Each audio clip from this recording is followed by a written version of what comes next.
I am Shabana Ahmed and we will be doing the course World Englishes together. You may be wondering that the word Englishes in the title is either a mistake or an error, but rest assured it's neither a mistake nor an error.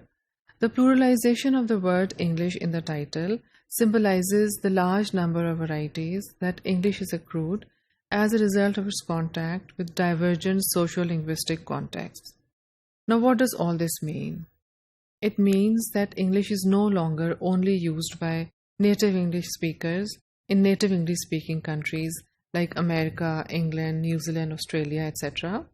Now, English is also used by non-native English speakers in non-native English speaking countries for various professional, official, and educational purposes.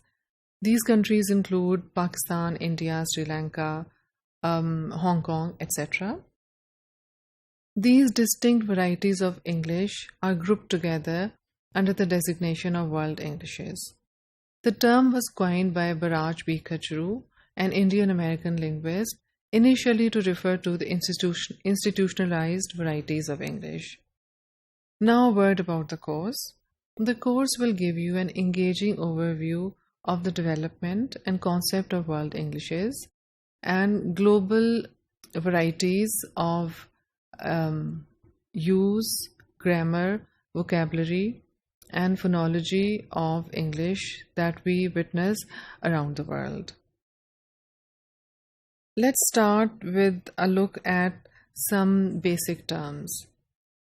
We keep hearing around us people talking about the world becoming an increasingly globalized place, or the world becoming a global village, or English being a global language.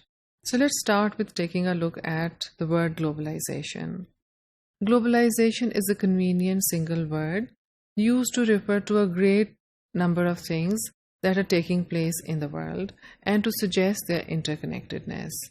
So, globalization can be defined as the interaction and integration among people, companies, and governments in different countries in the world. This interaction can take various forms. For example, political cooperation among countries with the hope that this kind of cooperation will help prevent disputes, or in case of a dispute will help resolve such disputes. Some political cooperation organizations that we are familiar with are SAARC, European Union, and NATO. Another form that this interaction takes is through sharing of ideas and information. In today's world, sharing of information and ideas takes place through social media and internet.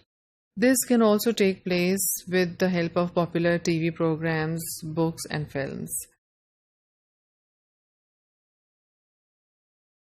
Trade and exchange of resources greatly enhances this interaction. Countries like America sell their finished products and technology to countries which lack them. Similarly, developing countries sell their natural resources to developed countries which need them.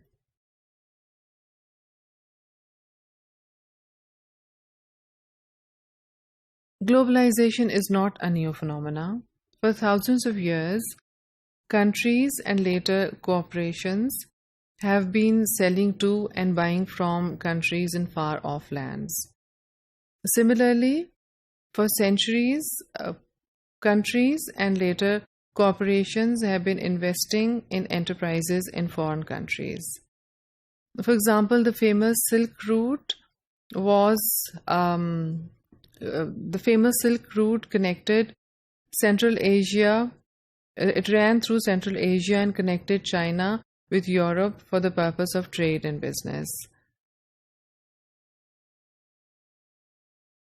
However, globalization has increased as a result of technological developments. One can go live in 1 second with the help of the internet or a smartphone. Similarly, one can travel to a country across the 7 seas in 16 to 18 hours in a plane. With such ease in communication, it is but inevitable that globalization will increase many-fold in the present times than it did in the past. Globalization has also led to cultural exchange among the trading countries, and this cultural exchange may lead to harmonization of world cultures, with the result that all the people in the world one day may be eating the same food, listening to the same music, and speaking the same language. One major consequence of globalization is the spread and interconnectedness of languages, particularly the English language, thus giving it the status of what we call the global language.